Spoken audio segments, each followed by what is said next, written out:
Salam sejahtera bagi pendengar dan penonton Ngopas dimanapun Anda berada. Nama saya Pendeta Kian Holik dari Sydney, Australia. Selamat datang di channel Ngopas Ngobrol Pastor, di mana kita membicarakan secara santai topik-topik yang berhubungan dengan kehidupan para pastor, para hamba Tuhan, maupun juga aktivis Kristiani, baik di gereja maupun di dalam organisasi Kristen. Nah, sebelum kita melanjutkan, jangan lupa untuk subscribe channel ini dan nyalakan loncengnya di YouTube, supaya apabila ada video-video baru yang kami upload, Anda bisa langsung dapat mengetahuinya. Dan jangan lewatkan kesempatan untuk bertanya kepada para narasumber di fitur pertanyaan atau komentar yang ada di bawah video Anda di YouTube.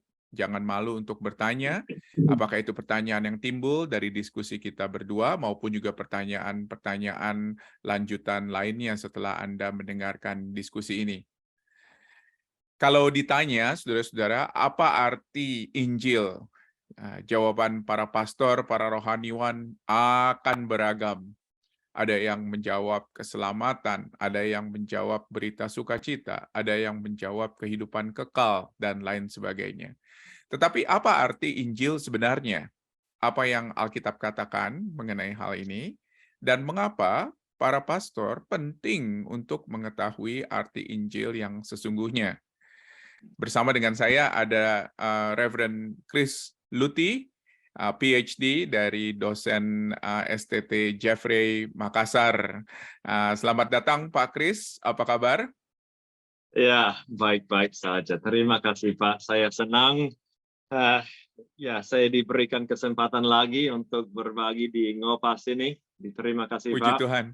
Terima kasih untuk waktunya Pak Chris. Pak Chris, selalu biasanya kalau orang Indonesia mendengar orang bule bisa bicara bahasa Indonesia, itu kagum Pak biasanya. Dan pertanyaan saya yang saya kepingin tahu ialah, Pak Chris sudah belajar bahasa Indonesia sejak umur berapa? Sejak sebelum kami pindah ke Indonesia, saya belum bisa bahasa Indonesia sama sekali. Oh gitu.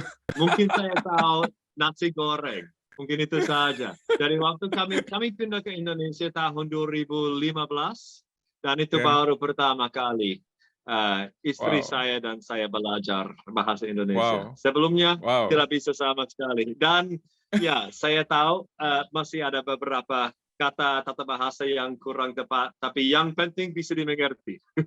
Iya, betul, betul. Wah, baru 8 tahun saja sudah lancar seperti ini begitu ya. Terima kasih, kita yang belajar bahasa Inggris sudah belasan tahun, puluhan tahun masih belum terlalu lancar, Pak. Iya, tapi ya saya melayani di Makassar, dan kalau di Makassar tidak ada terlalu banyak orang yang bisa bahasa Inggris. Jadi kami terpaksa untuk latihan setiap hari, tidak ada pilihan. Maksud saya, kami harus pakai bahasa Indonesia setiap hari di sini. Betul. Terima kasih Pak Chris. Beda dari Jakarta. Beda dari Jakarta juga ya, betul. Iya. Pak Chris, sekarang semester ini mengajar apa saja? Semester ini, kalau program S1, mengajar teologi sistematika 4, eskatologi dan eklesiologi. Kalau program S2, teologi perjanjian baru dan Yunani lanjutan. Dan program S3 saya tidak mengajar semester ini. Baik. Ya, puji Tuhan. Terima kasih Pak untuk waktunya Pak Chris. Pak Chris, kita akan bicara mengenai mengapa para pastor perlu mengetahui arti Injil. Sepertinya kok ini adalah sesuatu yang sangat mendasar, sangat fundamental. Memang aneh kalau kita bahas sepertinya di antara para pastor, para hamba-hamba Tuhan. Tapi apakah betul ada pastor yang tidak mengerti Injil menurut Pak Chris? Pasti ada banyak. Ada banyak sekali orang percaya yang belum tahu Injil dengan tepat.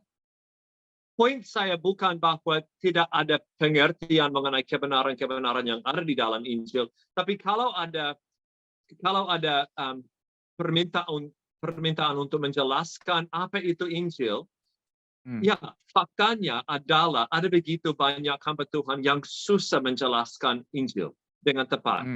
Jadi poin saya bukan bahwa kita tidak diselamatkan dan lain sebagainya. Bukan itu. Tapi apakah kita bisa menjelaskan dengan tepat apa itu Injil Yesus? Ya, faktanya saya sudah lihat program S1, S2, S3, ada begitu banyak orang. Bukan hanya di Indonesia, di Australia, di negara lain juga yang susah menjelaskan apa itu Injil sebenarnya. Wow, jadi ternyata ini adalah sesuatu yang kita pikir, kita asumsi bahwa kita Ya. tahu, tetapi ternyata mungkin kita tidak terlalu tahu mengenai hal ini. Betul begitu ya, kurang lebih ya. Betul, betul sekali, betul sekali. Hmm, Ada asumsi hmm, kita ini yang sering terjadi di dalam gereja. Kita suruh jemaat, ayo baca firman Tuhan, ayo berdoa dan lain sebagainya. Tapi seringkali tidak ada pengajaran bagaimana berdoa, bagaimana baca Alkitab. Ada asumsi terus, ada asumsi, ayo kita merenungkan Injil. Tapi apakah kita sebenarnya tahu arti Injil itu? Apa itu Injil? wow, Ya, ya. seringkali kurang jelas dalam pikiran kita. Ya, dan ini bukan hanya di antara jemaat seperti yang tadi Pak Kris katakan, bahwa Pak Kris sendiri menemukan juga di dalam sekolah teologi juga ada orang-orang tertentu Ya. yang masih belum terlalu mengerti tentunya apa arti Injil itu ya. Betul sekali, betul Hmm, sekali. Seringkali di kampus dan dengan hamba Tuhan, sebenarnya saya diminta untuk buat seminar untuk 600 hamba Tuhan bulan depan mengenai apa itu Injil. Nah, sebenarnya saya tidak bisa buat pelayanan itu karena ada tabrakan dengan pelayanan lain. Tapi ya, ada begitu banyak hamba Tuhan yang kurang jelas tentang isu ini, topik ini. Apa itu Injil sebenarnya? Ya. Baiklah, kalau gitu kita langsung bertanya, Ya. apa arti Injil itu? Tentunya Tidak tahu. ini apa Ya, sebetulnya Injil itu? Kalau misalnya Pak Kris sendiri ditanya, kira-kira jawabannya apa?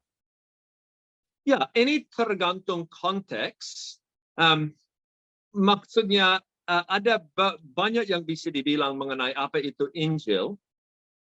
Kalau saya bicara sama orang yang belum percaya dan lain sebagainya, mungkin kita mau menjelaskan mengenai siapa itu Allah dan konsep dosa dan lain sebagainya. Tapi kalau kita mau bicara mengenai Injil secara umum, ada 4 unsur yang selalu dilihat dalam proklamasi Injil di dalam gereja mula-mula, termasuk di dalam firman Tuhan. Ada pengertian bahwa Yesus adalah Mesias.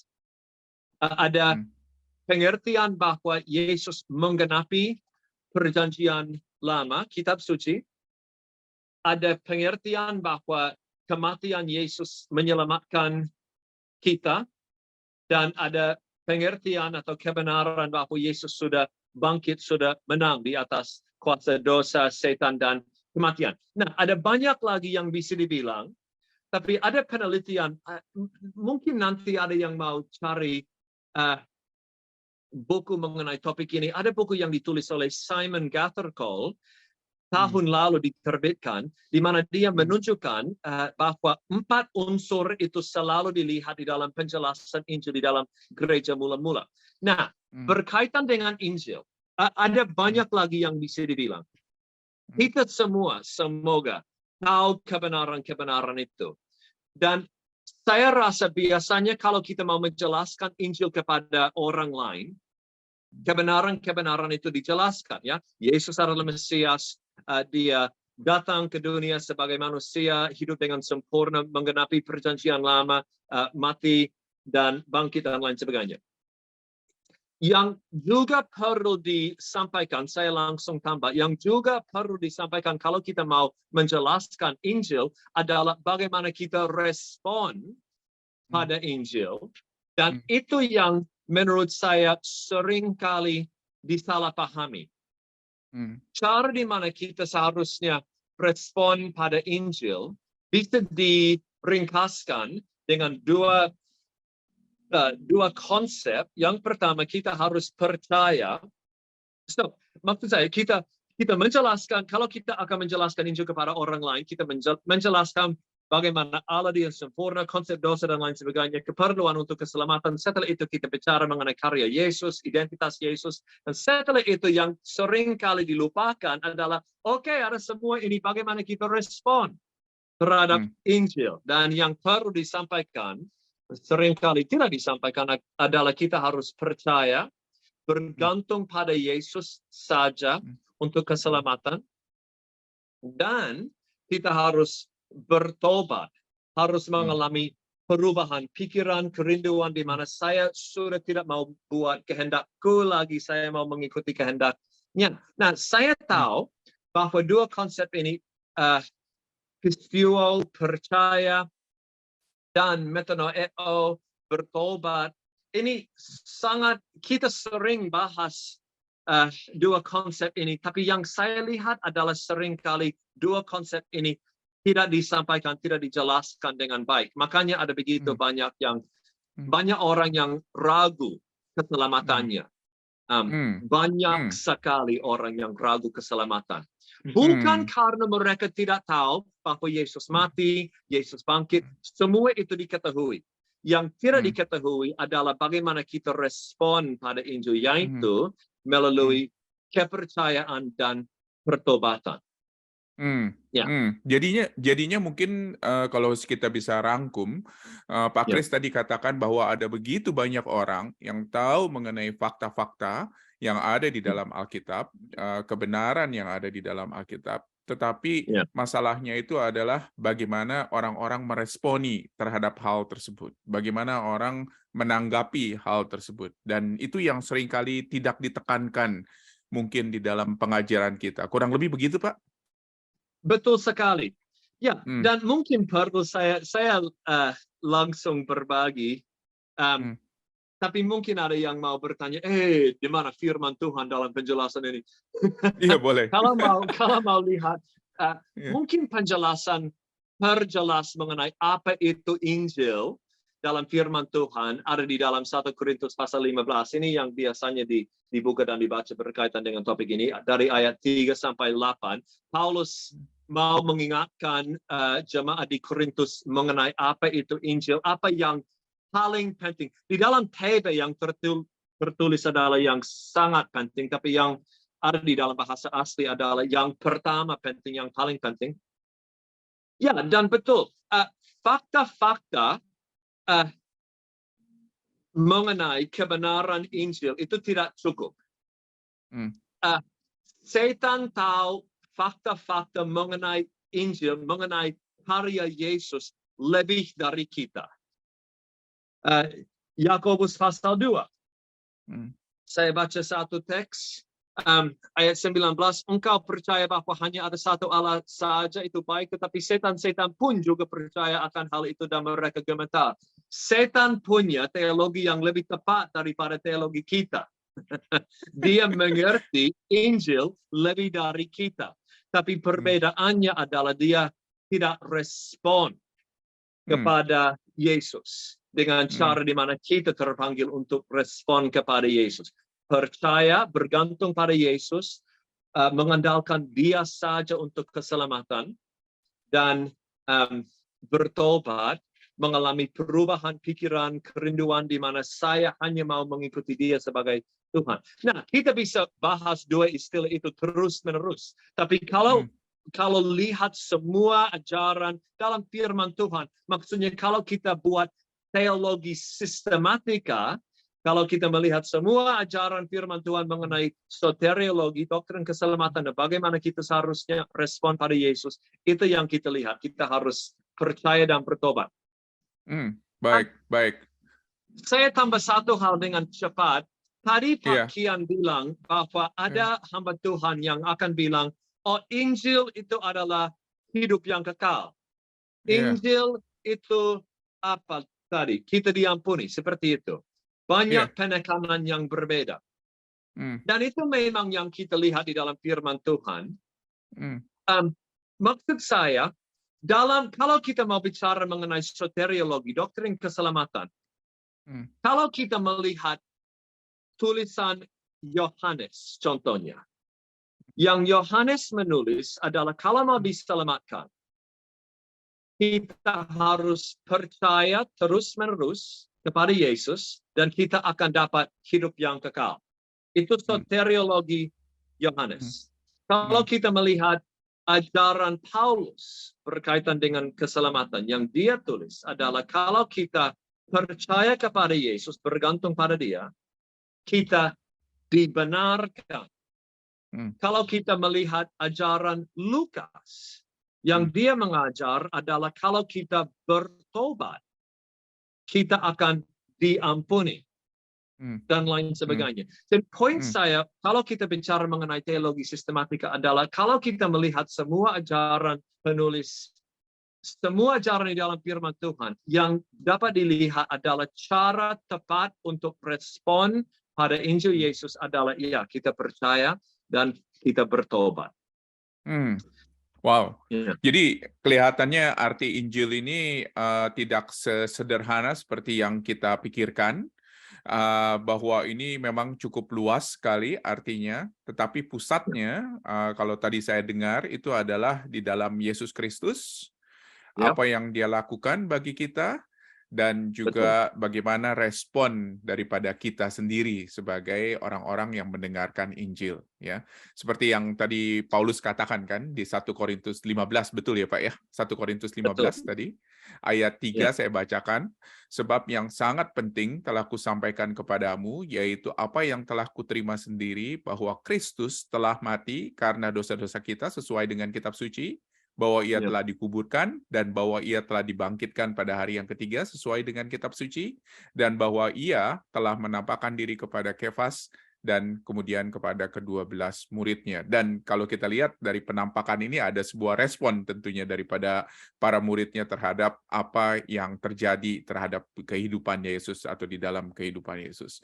Wow, ini suatu dobrakan menurut saya. Karena apa? Karena seringkali kita mengerti Injil di dalam berbagai macam segi, berbagai macam definisi, tetapi kita lupa bahwa inilah sebetulnya adalah intinya. Nah, sekarang memang yang saya agak sedikit kepingin tahu ya, kalau seorang pastor, seorang hamba Tuhan tidak mengerti arti Injil yang sesungguhnya seperti yang dikatakan oleh Alkitab, lalu apa efeknya? Apakah ada dampak negatifnya kalau misalnya seorang pastor tidak mengerti arti Injil? Menurut Pak Kris bagaimana? Pasti ada. Hmm. Kecenderungan kita semua adalah kita semua percaya bahwa Allah marah dengan kita, atau kecewa dengan kita, atau tidak peduli mengenai kita. Satu dari tiga pilihan ini. Itu kecenderungan kita semua. Kita semua, maksud saya begini, kita semua masih berbuat dosa. Dan kita tahu bahwa Allah melihat dosa kita. Jadi asumsi kita, pikiran kita adalah Allah melihat dosaku, jadi dia pasti melihat dan pasti kecewa dengan saya, atau marah dengan saya, atau tidak peduli mengenai saya. Jadi saya buat apa? Saya akan lari dari dia, lari dari Allah, sampai perasaan saya sudah turun dan saya lupa tentang apa yang saya buat. Setelah itu saya kembali dan berbuat dosa lagi, dan ada siklus yang terjadi. Nah, ini pengalaman banyak sekali orang percaya, banyak sekali, termasuk hamba Tuhan. Dan ini terjadi terus-menerus kalau kita tidak diingatkan dengan baik mengenai Injil. Yesus ingat, Yesus mau supaya kita diingatkan terus mengenai Injil. Yesus tahu bahwa kita, ini kecenderungan kita. Makanya dia memberikan kepada kita perjamuan kudus. Supaya kita terus-menerus diingatkan mengenai apa yang dia buat bagi kita. Saya tidak, Bapa sudah tidak marah dengan saya, dia sudah tidak kecewa dengan saya. Kenapa? Oleh karena saya baik, tidak karena saya bergantung pada Yesus saja, dan Yesus cukup, dan lain sebagainya. Tapi kalau kita tidak diingatkan mengenai ini, kita akan selalu kembali ke kepercayaan bahwa dia marah, dia kecewa dengan saya. Dan hubungan kita dengan dia selalu sangat kurang. Kita selalu akan rasa jauh dari dia. Nah, itu yang kita tidak mau lihat di dalam kehidupan kita dan di dalam kehidupan jemaat. George Mueller adalah orang Jerman sebenarnya yang melayani di Inggris beberapa abad yang lalu. Dia tulis bahwa tugas pertama setiap hari adalah saya harus happy in God. Saya harus merasakan kebenaran Injil. Saya harus tahu, rasa bahwa dia tidak hanya tidak kecewa, tapi dia senang dengan saya. Bukan karena saya luar biasa, tapi karena saya disatukan dengan Yesus, dan Yesus luar biasa. Dia senang dengan Yesus. Saya harus merasakan bahwa saya diterima, dikasihi dengan agape oleh Bapa. Itu tugas pertama setiap hari. Makanya, ini penting sekali. Makanya penginjilan. Injil bukan untuk orang yang di luar gereja saja. Injil ada untuk saya. Orang pertama yang harus diinjili adalah diri sendiri. Orang pertama yang harus diinjili adalah diri sendiri. Dan bukan sebulan sekali, setiap hari. Dan setelah itu, kalau gembala, pelayanan gembala, yang kedua yang harus diinjili adalah jemaat. Karena setiap jemaat akan, kalau mereka tidak diingatkan mengenai Injil terus, mereka akan percaya bahwa Allah marah dengan mereka, kecewa dengan mereka, dan lain sebagainya. Dan selain jemaat, orang di luar juga pasti perlu Injil. Maksud saya begini, Injil itu untuk semuanya. Charles Spurgeon, dia biasanya dianggap pengkhotbah yang paling pintar dalam sejarah gereja. The Prince of Preachers. Dalam setiap khotbah, dia berbagi Injil dengan jemaat. Bukan untuk para pendatang, para orang baru, para tamu. Pasti ada pendatang. Tapi alasan utama mengapa dia berbagi Injil di dalam setiap khotbah itu untuk jemaat. Karena mereka berkecenderungan, kita semua tahu bahwa kita akan ditipu untuk percaya bahwa Allah kecewa dengan saya. Ini pengalaman kita semua kalau kita jujur. Dan kita harus berperang dengan penipuan, dengan bohong itu. Dan kita juga harus menolong jemaat untuk menentang kepercayaan itu. Wow. Tadi Pak Kris, saya ingat sekali itu ada kata-kata yang Bapak katakan bahwa berita Injil ini bukan hanya untuk orang-orang yang belum percaya, tetapi untuk setiap orang, termasuk juga orang-orang yang sudah percaya. Jadi penting sekali untuk pastor mengerti arti Injil, supaya dia pun juga bisa mengingatkan kepada dirinya sendiri. Itulah yang menjadi tugasnya dia ketika dia ada di atas mimbar, ya. Ketika dia berkhotbah, ketika dia mungkin pembesukan, ketika dia berdoa bagi orang sakit. Wow. Betul sekali. Ini sesuatu yang baru, mungkin bagi banyak dari kita berpikir bahwa berita Injil itu untuk mereka yang masih belum percaya, begitu loh. Tetapi ternyata ini untuk semua orang. Bukan begitu, Pak? Untuk semuanya. Injil untuk saya hari ini. Saudara hari ini, setiap orang hari ini. Dan kalau kita sudah sampai poin di mana kita pikir, saya sudah tahu Injil, saya sudah tidak perlu dengar ini lagi dan lain sebagainya. Ini kita harus hati-hati. Karena ini menunjukkan bahwa kita sudah tidak menghargai Injil. Kita kalau begitu ini sudah membuktikan kita salah paham. Paling tidak salah satu unsur di dalam Injil.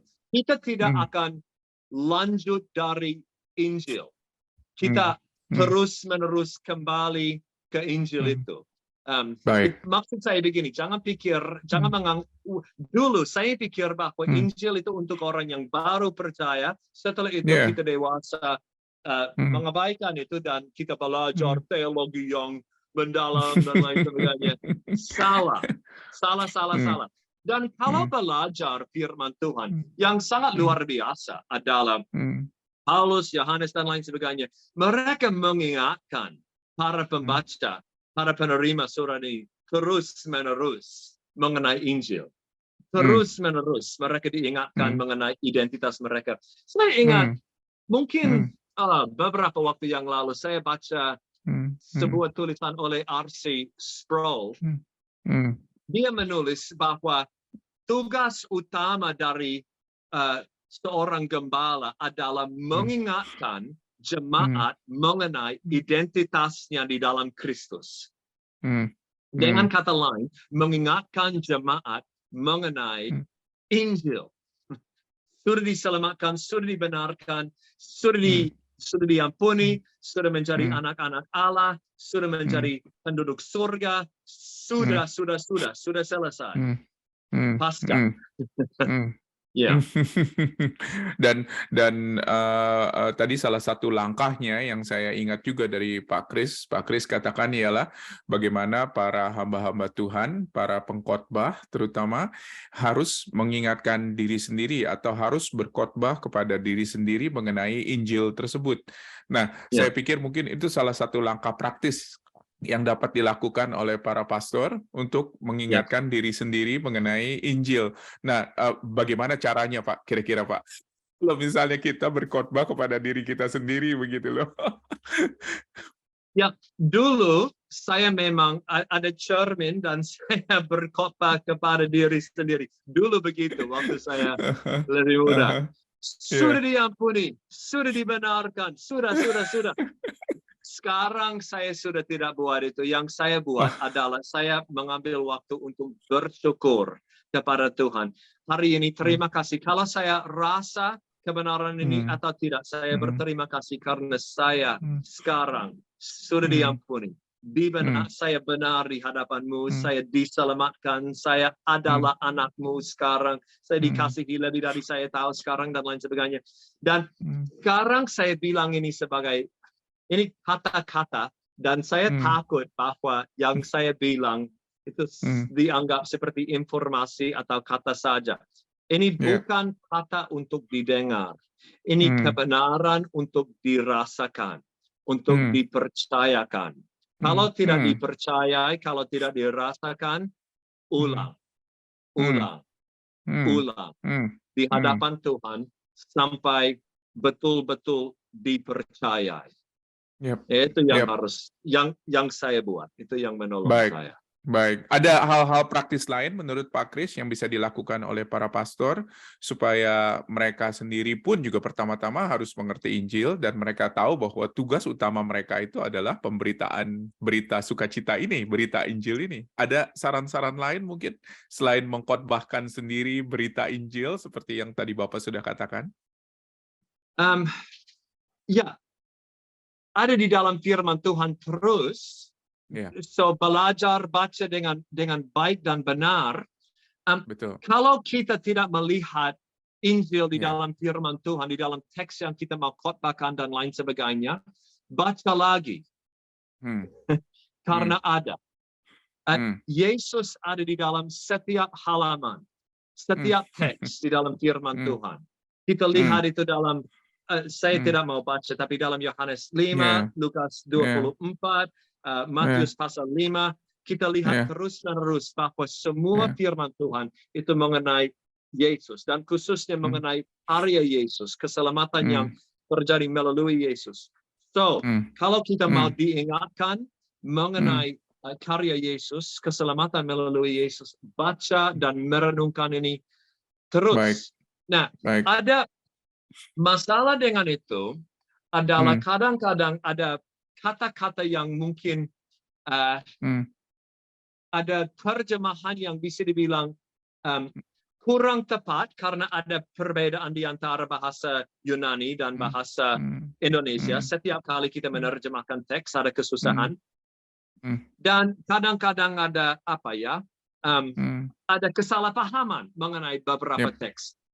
Maksud saya begini, ada beberapa teks di mana mungkin kita rasa, aduh, ini habrak dengan doktrin keselamatan. Seperti, saya kasih contoh, 1 Yohanes 1 ayat 9, yang tertulis, pengertian banyak orang adalah saya harus mengaku dosa supaya saya diampuni. Kalau saya tidak mengaku dosa ini, saya tidak akan diampuni. Dan lain sebagainya. Nah, ini kesalahpahaman.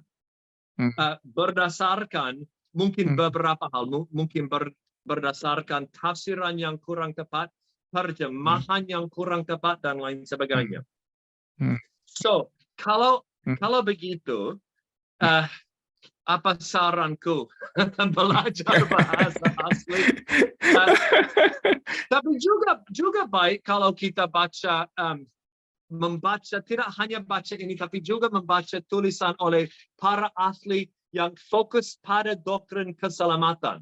Ada cukup banyak di dalam bahasa Indonesia. Ada buku ini yang ada di dalam bahasa Indonesia oleh Anthony Fatima. Ada banyak buku oleh Millard Erickson dan lain sebagainya. Baik kalau kita baca tulisan-tulisan itu, di mana yang mereka buat adalah meringkaskan ajaran firman Tuhan dan menjelaskan ayat-ayat yang susah dimengerti. Seperti 1 Yohanes 1 ayat 9, dosa yang tidak bisa, apa itu dalam bahasa Indonesia? Ada dosa yang mendatangkan maut, kalau 1 Yohanes 5, dan lain sebagainya. Ada ayat-ayat seperti itu. Nah, jadi baca buku teologi juga. Ini saranku. Baik, terima kasih banyak. Jadinya tadi berkhotbah Injil kepada diri sendiri, membaca firman Tuhan secara kontekstual, melihat dan menggali kembali lagi seperti yang tadi Pak Kris katakan, bahwa Yesus ada di dalam setiap bagian yang kita baca. Dan yang ketiga tentunya mengerti bahasa asli, dan yang keempat tadi adalah membaca buku-buku teologi yang baik yang mendukung tentunya apa yang menjadi pengertian yang berpusat kepada Kristus. Saya rasa itu saran-saran praktis. Minta maaf, saya tambah satu dengan cepat. Saya Silakan. bilang itu karena saya pikir, aduh, kita hamba Tuhan dan mungkin ahli teologi dan lain sebagainya. Mungkin salah satu hal yang harus kita buat, yang susah dibuat tapi sangat-sangat penting, adalah cari komunitas supaya kita bisa saling mengingatkan, saling mendukung, saling menolong supaya kita diingatkan mengenai Injil. Itu perlu dibuat. Oke, maaf Pak, silakan. Perlu sekali. Terima kasih banyak Pak Kris untuk saran-sarannya, dan kita bersyukur sekali kalau misalnya kita bisa melihat mengenai bagaimana pentingnya seorang pastor untuk mengerti arti Injil yang sesungguhnya. Dan seperti yang Pak Kris tadi katakan juga, bahwa ada begitu banyak orang-orang, pemimpin-pemimpin Kristen, para pastor, para hamba-hamba Tuhan yang masih belum mengerti arti Injil ini. Dan kita akan doakan bagi mereka. Terima kasih banyak Pak Kris buat waktunya, dan saya mohon dengan hormat untuk Pak Kris bisa menutup di dalam doa, dan tolong doakan untuk hal-hal tersebut yang tadi saya sebutkan. Makasih Pak. Siap, kita berdoa. Bapa di sorga, kami sudah membahas Injil, dan sekarang kami mau mengambil waktu untuk berterima kasih kepada Engkau untuk Injil Yesus. Bapa, kami sadar bahwa sebelum dunia ini dijadikan, Engkau punya rencana untuk menyelamatkan umat-Mu melalui kedatangan dan pelayanan Yesus. Dan sekitar 2000 tahun yang lalu, Yesus datang, melayani dengan sempurna, hidup dengan sempurna, menggantikan kami, dan bangkit sebagai pemenang di atas semuanya. Bapa, kami berterima kasih untuk apa yang Engkau rencanakan sebelum dunia dijadikan, apa yang terjadi melalui Yesus, dan bagaimana Engkau sudah mengasih tahu kami mengenai karya Yesus, dan bagaimana Engkau sudah memanggil kami untuk respon melalui pekerjaan Roh Kudus. Bapa, Engkau pasti melihat, selalu melihat bahwa kami kadang-kadang kembali ke kepercayaan yang salah, di mana kami percaya bahwa Engkau kecewa dengan kami, marah dengan kami, dan lain sebagainya, yang membuktikan sebenarnya bahwa kami sudah tidak bergantung pada Yesus saja. Bapa, kami minta supaya Engkau menolong kami untuk mengandalkan Yesus saja, supaya kalau kami berbuat dosa atau tidak, kami bisa terus tetap yakin bahwa kami diselamatkan, diterima oleh karena Yesus yang selalu terbaik. Ya, yang selalu cukup. Bapak, tolong menolong saudara-saudara kami juga, supaya kami bisa tidak hanya mengerti Injil untuk diri sendiri, tapi juga supaya kami bisa mengingatkan, mengajar Injil ini dengan baik kepada semua orang, baik yang sudah percaya maupun yang belum. Terima kasih untuk waktu ini. Kami bersyukur karena Engkau dengar dan menjawab doa kami yang kami serahkan di dalam nama Yesus. Amin. Amin.